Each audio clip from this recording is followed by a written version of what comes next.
हमारे सामने डॉक्टर केदार कुमार मंडल जी हैं। सर, आप आज भारत बंद में सर काफी सक्रिय थे आप, और आपने भारत बंद का आयोजन किया। तो सर, ये भारत बंद के आयोजन के पीछे मूल मकसद क्या था? देखिए, आज जो सरकार है वो आतताई सरकार हो गई है SC ST OBCs के लिए।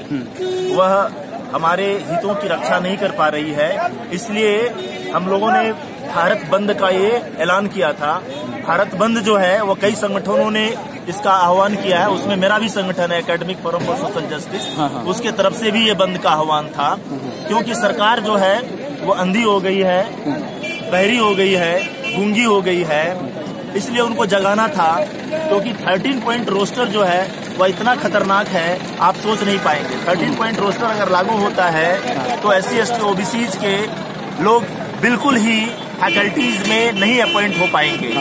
ये सबसे बड़ा एक साजिश है RSS और BJP का कि दिल्ली विश्वविद्यालय और भारत के अन्य विश्वविद्यालयों में SC ST OBCs के टीचर्स और फैकल्टी बहाल ना हो, ताकि पूरे विश्वविद्यालय को, देश के पूरे संपूर्ण विश्वविद्यालय को गुरुकुल में बदल दिया जाए।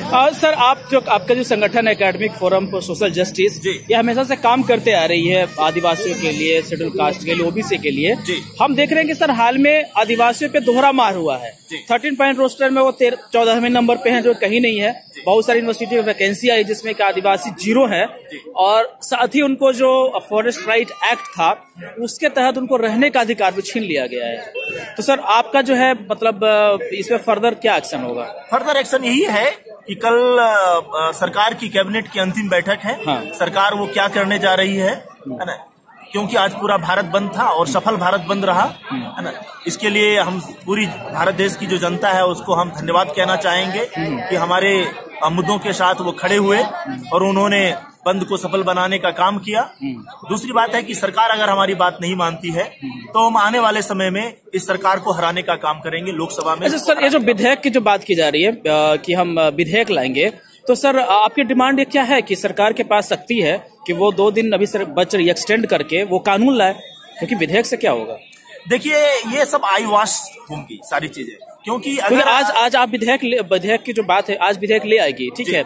अगली बार हो सकता है मोदी सरकार आ जाए तो फिर उसके साथ 5 साल होगा, और अगर ना आती है दूसरी सरकार के पास 5 साल होगा। आप कानून की बात क्यों नहीं कर रहे?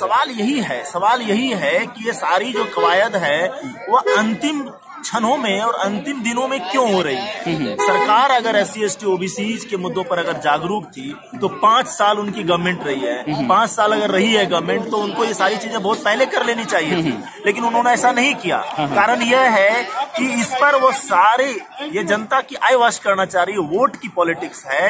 क्योंकि जनता और BJP जान चुकी है कि इस बार उनकी हार तय है, इसलिए BJP इस बात से भयभीत है कि SC ST OBCs की जो है वोट उस तरह से मिलने वाला नहीं है।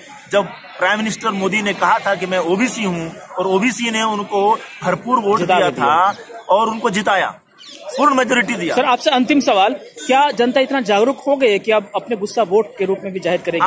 आप देखिए, पूरा भारत सड़कों पे है आज की तारीख में, और ये जो सड़कों पे जो गुस्सा है वो सिर्फ पढ़े लिखे और शिक्षकों का गुस्सा है, लेकिन जो घरों में जो गुस्सा पल रही है उसको आप नहीं जानते।